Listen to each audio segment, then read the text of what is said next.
Hey guys, welcome to the very first episode of our podcast, Double Shot of Chaos. We're your hosts, Anila, and Evelyn.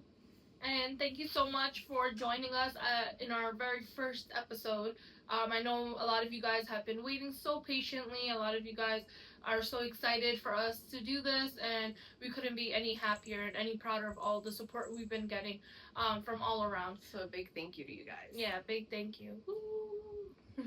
A lot of you guys have been asking us, what is the podcast going to be about, or what are we going to talk about? So Anila's going to explain that. I feel like, okay, so this podcast is basically going to be about everything, right? Friendships, pop culture, relationships, healing, growing up, and, dealing with discrimination.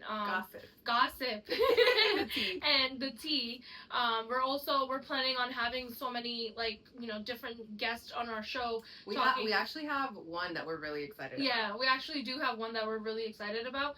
I don't want to reveal too much, but we're just gonna have a bunch of guests coming on, talking about their own experiences and mixed with a little, entertainment and of course chaos. Little spice, yeah. This episode is going to come out on Halloween, so happy Halloween to everyone. Happy Halloween, everybody. My favorite holiday ever. Clearly. No, but, I mean, ever since I was, little, I know everyone's like, Christmas. I really, not that I don't care about Christmas, but my holiday is Halloween. Like, the fall season from, September 1st to, November, Thanksgiving, whatever, that's my time, In between, we have our birthdays, and then we have, Excuse my cats. They got the zoomies. Yeah. We have our birthdays, and then we have Halloween, obviously, and all the fall activities I just love. Yeah, so we decided to, air this episode on Halloween as, a little tribute. We hope you guys enjoy it. I know a lot of you who know me ask, who's Evelyn? Who's this chick? And I was like, yeah, she's one of my best friends. So, just a little backstory. Sorry, I don't mean to cut you off, but nobody has asked me. What? Because I feel like most of the people who are following us and everything are your people. I know nobody. I have no friends. It's just two people. Because I told you to go around, work and ask people. That's what I did. I literally hounded every single person I work with. I'm sorry to everyone who works at my workplace, but I don't fuck with anyone. So I wasn't gonna do that. Well, we do have a lot of mutual people that we know. Yeah. So back to So thank you to you guys. The people who I fuck with, I fuck with you, but everyone else. No. And also at work too, a lot of people that I actually and I talked to. I literally was going up to them. I gave them the QR code. I was like, follow and subscribe to my podcast. But then there are some people who are actually genuinely excited. And then they looked at the bio and it said hosted by Anila and Evelyn. They were like, oh, who's Evelyn? I was like, oh, she's one of my best friends. You'll get to meet her once we start shooting and stuff and we start airing the episode. So this is Evelyn. So you guys are probably wondering how we met and how long we've been friends for. Just a little quick summary. We actually been friends since 2018. The workplace where she is working now, I was working there for a while and she had joined, and basically we just been friends. We started talking and we just been friends ever since. So here we are now, two besties starting a podcast. Who would have thought? Yeah. So for our first episode, we just wanted to give you guys a brief introduction of who we are, and because it's coming out on Halloween, we wanted to talk about some spooky things, and different Halloween things. So yeah. What is your favorite Halloween experience? It's probably this Halloween party I went 2 years ago. Really? Yeah. It was one of the few crazier parties I went to. Really? Yeah. Me and the person I went with, we got really wasted, and the person I think passed out. Yeah, but it was really fun, and it was the only time I've been so hungover to the point that I'm projectile. Oh my god. So this was crazier than any of the other parties that we've thrown? Yeah. Yeah. For those who just started to get to know us, we've thrown lit ass parties back in our day. Back in our early 20s, but now, we can't. Because Evelyn's a mom. I'm a mommy. Yeah. Mamacita. What are your plans for Halloween this year? This year, we're going trick-or-treating. My son, who just turned 1, he's gonna be he's gonna be Batman. My husband is gonna be the Joker, and I'm gonna be Harley Quinn. Oh, that's really cute. And then your bitch ass is gonna eat all the candy. Yes.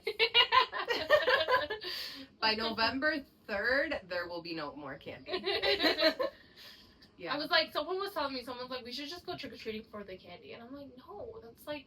And I'm like, what the fuck? There's like grown ass like people trick or treating. So it's free candy. No, I would never. That's so embarrassing. I would. I was just last year I went trick or treating with Gabe, and he was only he just turned a month. And there was some families that were like, is he gonna eat the candy? Or they're like, people actually ask. Yeah, or they're like he can't even eat the candy, and I was like, all right, shut the fuck up. Mind your business. Yeah. That's crazy. Well, that's good. I hope you have a good time for all of you. So. Yeah. Thank you. All right. So, today we wanted to talk about serial killers. Dun, dun, dun. I feel actually speaking about serial killers, Black Phone is out. Well, Black Phone 2. Have you watched that movie yet? I haven't even watched the first one. Really? So it's a really good movie. So I actually watched the first one yesterday, and then I watched like the second one, I think in theaters, like last week. But it's like literally about a serial killer, the Grabber, played by Ethan Hawke, and he literally just kidnaps like teenage boys and like kills them. And then the last kid that he kidnapped was starting to get phone calls from like his past victims who were like helping him like trap the Grabber, and that kid ended up killing the Grabber. And and then they found the bodies, and he kidnapped like 5 boys in the 70s. So I think that was pretty scary too. Like I feel like back then there were just so many serial killers. There's another, I think, a documentary out on Ed Gein's. Yeah, I actually watched that one. It was pretty good. Yeah. So what do you think about serial killers? I think they're pretty interesting. Being a serial killer is interesting? No. No. I just think I guess when things like the series and stuff come out, or like a movie about a serial killer, and you kind of get to see their upbringing and like their childhood, things that they've gone through, that contribute to why they did what they did, and stuff like that. I think that's really interesting. You kind of get to see. You kind of get to dive into like the mind of a serial killer. Yeah, I think the science behind it is pretty cool. Yeah, to be honest, but it's like my thing is like there's a lot of people who like have trauma and like they've went through shit in their life, but it's like what makes how do you become a serial killer from that? I mean, I'm not speaking on like everyone's experience. Everyone experiences life differently, but like as someone who has went through a lot of trauma, like I never had once like this thought like I'm gonna go and kill people. You know what I mean? I feel you, but I feel like I'm capable of murdering somebody. If somebody does something, especially my kid, if somebody does something to my kid, I have no problem going to jail. No, but that's different though. That's like you being like mama bear.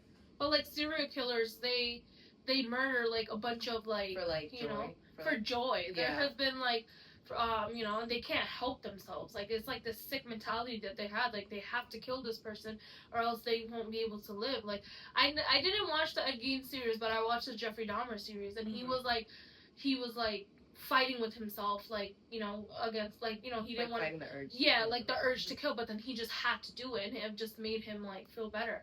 So like I'm just like, is that like how like every serial killer thinks? Like, you know what I mean? Like what's like I don't know. It's just fascinating because it's like, how does a person wake up and say, okay, I'm gonna murder 40 people today? You know what I mean? Mm-hmm. So. I mean, it's interesting because even with the Ed Gein one, I think don't quote me, but because in a part of the series, he doesn't recall murdering the people. He recalls cutting them up, or there's some people that he just would dig them up in their graves. Yeah.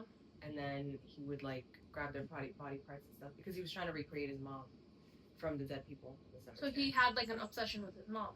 He had an obsession with his mom, yeah. That's great. Because of how she was, she would just really isolate him from the whole world, and it was he only had her. He only knew of his mom. So when he died, he went a little more crazy Mhm. because he didn't have his mom. He killed his brother, or like That was like before. his first victim, right? His brother was the first victim, so he was basically alone, and he would go into the cemetery to try and recreate his mom. Mhm. And all his victims were women, right? Except from his brother. Yeah, I believe so. Yeah, with like Jeff Dahmer, that's like all his victims were like men, like, you know, of the LGBTQI, like, you know, community. Yeah, so that was pretty interesting too, like how they have like, you know, the group of people that they killed, they all For have Jeffrey like Dahmer, there was one victim that escaped, right? I think that's how he. Yeah, the last one. Yeah. The last one that escaped, he ended up like, I think calling the cops or whatever, and that's how he got caught. And there was his neighbor. She was always calling the cops. Yeah, saying she was that he always would hear calling. Screaming and... But I don't know. I heard like that wasn't true though. Like that was just part of the documentary, like that series. Mm-hmm. But like, I don't know if that was like actually something that happened, because it's like that's crazy though. Like, how are you like constantly calling the cops and saying that there's weird things going on, there's weird smells going on? They're just literally not doing anything about it. And then in the show too, like there was a victim who actually had escaped from him, and he was literally 14 years old. He was like in this, you could tell he's like drugged up, and the cops were like, oh, you know, like, okay, he's yours, like he's with you, okay, here, take him back, basically. And he ended up getting murdered. Like, if the cops actually intervened and was like, yo, this kid is underage and he's like on drugs, like, no, we should do something, that kid would have been saved, and maybe Jeffrey would have been caught like earlier, sooner. Yeah, you know. So it's just crazy how like the justice system works sometimes too, like, you know. But, yeah, but even I mean, at work sometimes when we be calling the cops, they don't show up till the person is long gone. Yeah, without revealing the name. So we actually, that's where we met, like at the supermarket, and then at a supermarket where we used to work, and Evelyn actually still works there. And I'm telling you, there was just so many situations that fucking happened at that place. Every time we would call the cops, they would come when everything was over. Like, what the fuck is the point of you guys? Yeah, I actually because I quit years ago, right? But I came back. Walked out. So, yeah. Hey, that was that was a ballsy move to make. I give you credit for that. Like, for walking out because you were getting treated like, you know. Well, like I want you to talk. Yeah, you talk about it. It's yours. Like shit. Because I was working there, I was like a supervisor for the cashiers. And then my manager, he started cutting my hours. I think with every little thing that I was doing, he was kind of just like shoving himself into the situation. Like he wouldn't let you do your job, basically. And I was kind of just getting fed up with it. And then he was cutting like my hours, and then I came in Tuesdays when he puts the new schedule out, and I saw that he cut another day. And I was like, no, I'm not doing this bullshit. So as soon as he came in, I was like, I'm out. I still remember. I was like, what? Yeah. And then you posted a story afterwards. Like, yeah, I told her. I was like, the second blank comes in, I'm quit. Like, I'm letting him know I'm out. Yeah. The point of the story was that I just started there again. So I started in August. A week into the job, I already had to call the cops. Like, but yeah. Anyways, do you have any favorite scary movies? My favorite was Freddy vs. Jason for a while.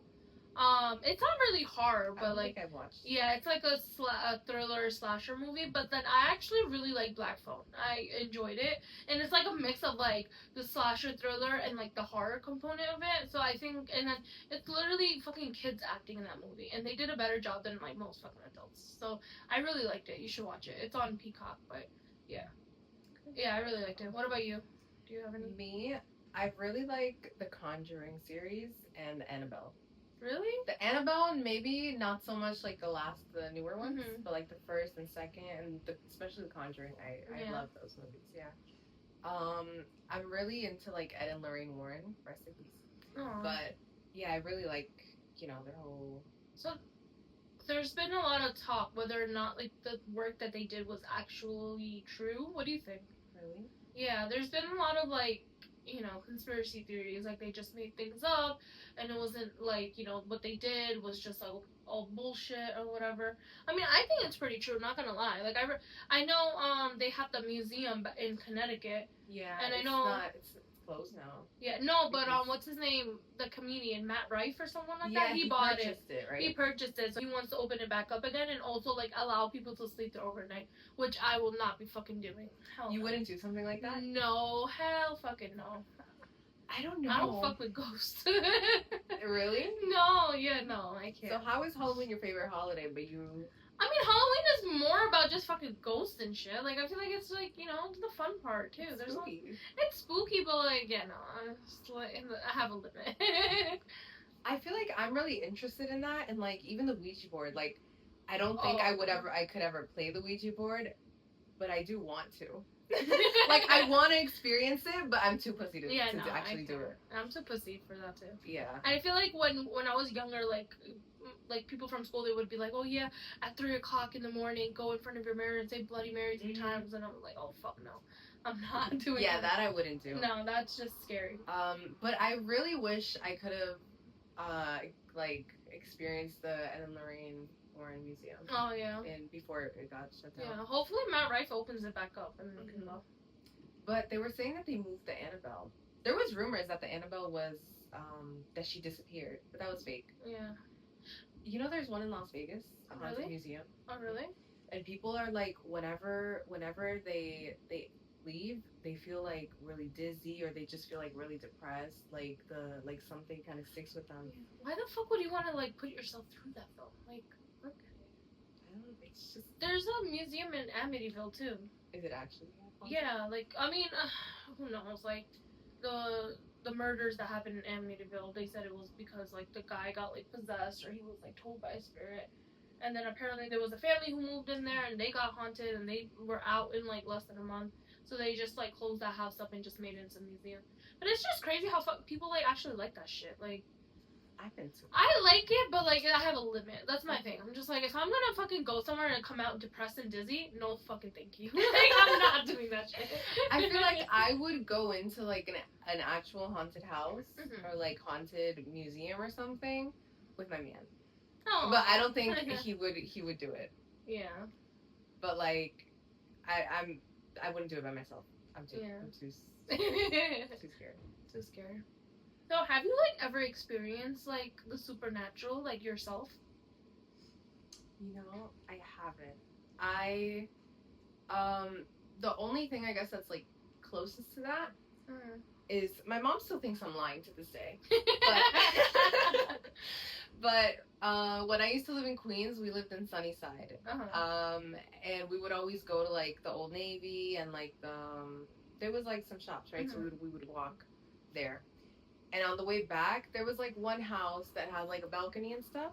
It's like a nice house. Yeah. And we were walking back. It was like nighttime, so it's dark. And then I swear, like, nobody can tell me that I didn't see this, but I saw like I guess it's a ghost, right? But it's like I saw like a foggy figure, like yeah, like a foggy, like it wasn't black, a dark figure. It was like a foggy figure, just like walk. It was on the balcony, and then it kind of just like walked off and like disappeared. And this was in Queens.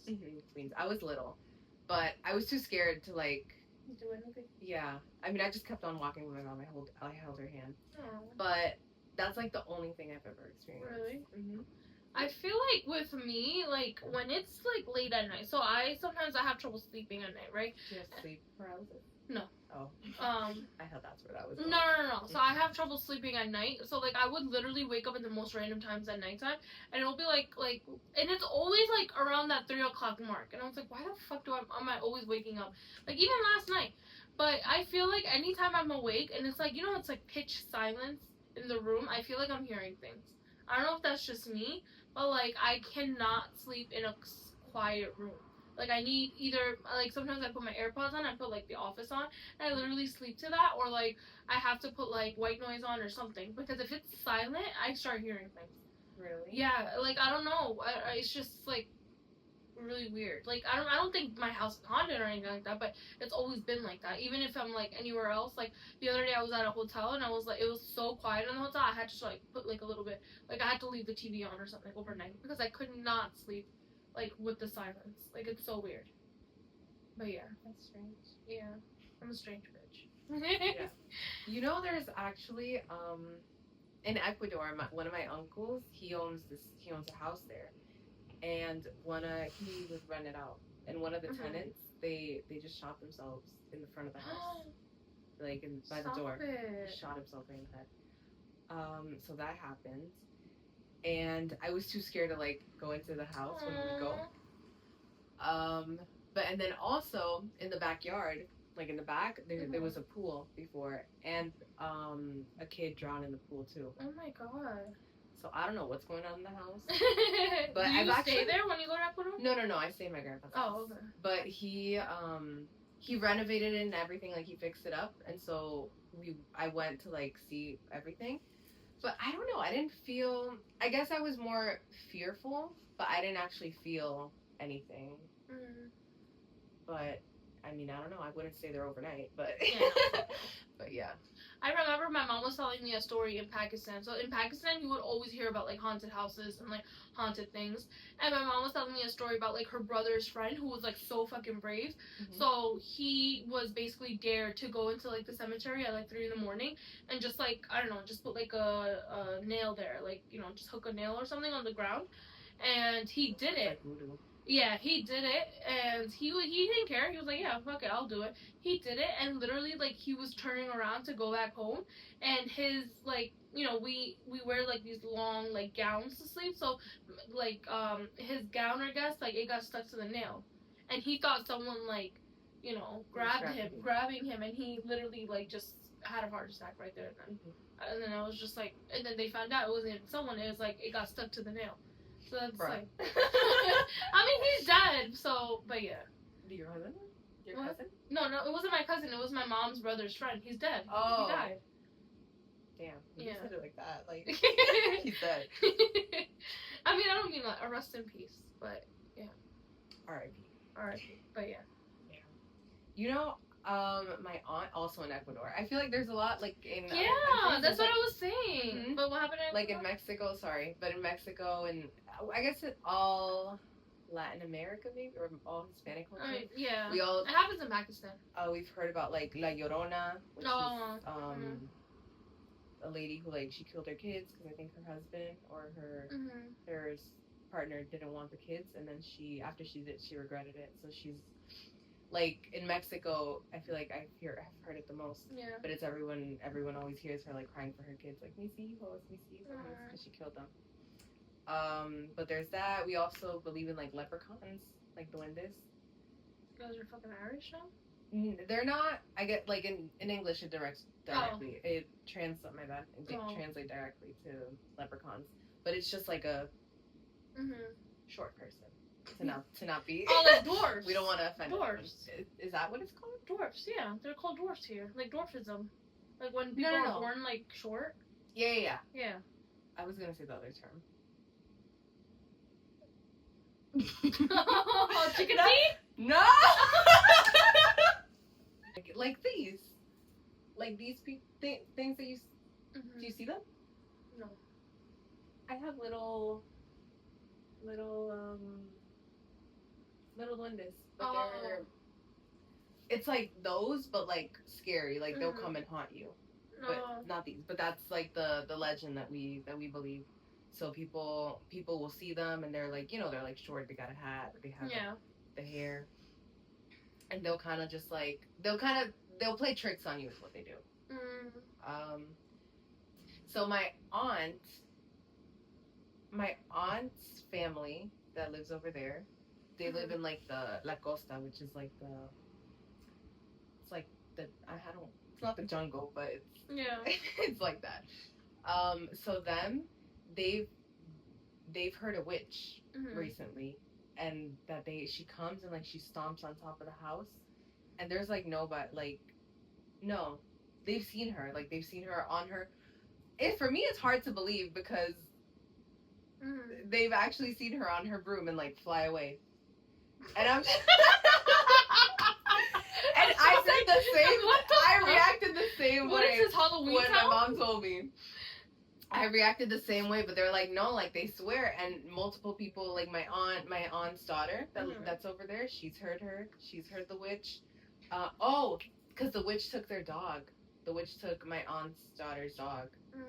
So the dog disappeared, and she took him, and then she'll come like to the house and she'll stomp on top of the house, and they hear, because over there the houses are made out of like this metal material, but she'll come and stomp on top of the house, so it's really loud, and then they'll like see her, and she's like really ugly looking, like a nose, like an actual witch, and I did not believe that. Like, I don't know. I guess I'd really have to see it to believe it, but I'm pretty sure a lot of people have experienced things like that.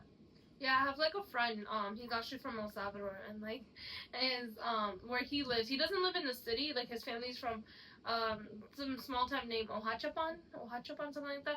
So he was like, he's like always telling me, he was like, yeah, like where they live, like his family lives next to it, there's like a school, and in the nighttime they hear like the school, like the desk and the chairs like moving and shuffling, and by the lake, they go like every morning to get like I guess milk from the cows or something. It's like near the lake. And one time like his little cousin saw like this naked woman like showering in there, and it was like a witch, and the witch saw his cousin, and she like chased him through the woods and everything. And then he told me like this other story with his little brother, like someone was like luring him like to the woods and stuff like that. And his brother kept going and going, and but thankfully his grandma like stopped it, and she was like hitting him like that, like trying to get like the spirit off of him or whatever.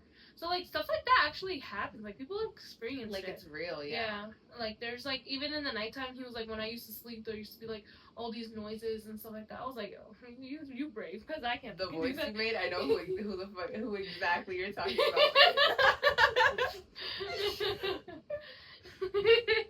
I used to hear her.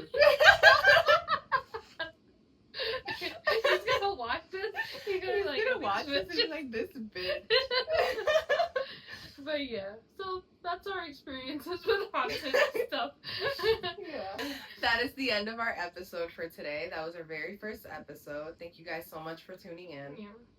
And we hope to see you guys every week here. We'll be dropping new episodes every Fridays. And please comment down below and let us know what you guys want to see, or any topics like you guys are interested in. Anything you guys want us to talk about or touch base on. Because we're going to keep it real, guys. And it's unfiltered, honest conversations. So thank you so much. Bye. Bye, guys.